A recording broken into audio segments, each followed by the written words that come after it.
वो माइकल का दम घोंटने की कोशिश कर रहा था, लेकिन अचानक माइकल की आंखें खुल गईं और हमें दिखाया गया कि ये माइकल का डरावना सपना था। इस समय कोई माइकल के दरवाजे पर दस्तक दे रहा था। माइकल गया और देखा कि उसका पिता यहाँ आया था, जिसे उसने तुरंत घर जाने को कहा क्योंकि उसका पिता बहुत बीमार था। पिता ने अपनी उड़ान की व्यवस्था भी कर ली थी। माइकल हवाई अड्डे पर पहुंचा, लेकिन उसे पता चला कि सभी उड़ानें दुर्घटना के कारण रद्द कर दी गई थीं। माइकल टूट जाता है और अपने छात्रावास के कमरे में आता है और देखता है कि उसका कमरा मेंढकों से भरा है। इस दृश्य के बाद हमें पादरी लुकास को दिखाया जाता है, जो अब दर्पण के सामने शेविंग कर रहा था और अचानक उसने अपना गाल काट लिया। उसके अजीब व्यवहार का कारण ये था कि पादरी लुकास वास्तव में प्रेतबाधित था। ईसाई धर्म में ये माना जाता है कि यदि कोई पुजारी भूत भगाने में विफल रहता है तो राक्षसी शक्ति उस पर कब्जा कर लेती है, और कुछ ऐसा ही पादरी लुकास के साथ हुआ।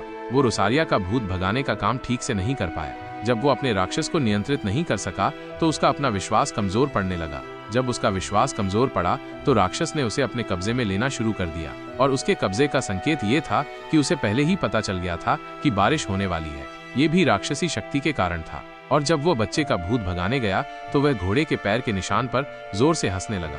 वास्तव में उस समय उसमें एक दानव था, और अब रोसारिया की मृत्यु के बाद उसका विश्वास पूरी तरह से चला गया था।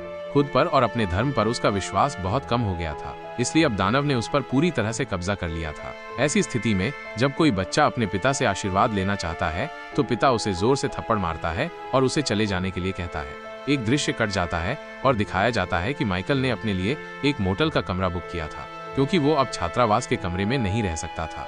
उसने अब अस्पताल को फोन करके अपने पिता के स्वास्थ्य के बारे में पूछा। उसके पिता ने फोन उठाया और उसे बताया कि उसके पिता पूरी तरह से ठीक हैं। ये सुनकर माइकल खुश था, और उसके पिता की आवाज अचानक कट गई और डॉक्टर ने बोलना शुरू कर दिया। और डॉक्टर ने कहा, क्षमा करें मिस्टर माइकल, लेकिन आपके पिता मर चुके हैं। ये सुनकर माइकल हैरान है और डॉक्टर से पूछता है, ये कैसे हो सकता है?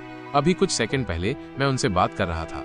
डॉक्टर ने कहा कि यह असंभव है, क्योंकि उनकी मृत्यु दोपहर 2 बजे हुई थी। अब माइकल बहुत दुखी था। उसने फोन भी काट दिया और उसके दरवाजे पर दस्तक हुई। जैसे ही माइकल उसे देखने के लिए कमरे से बाहर निकला, उसने अचानक किसी को दौड़ते हुए सुना, लेकिन वहां कोई नहीं था।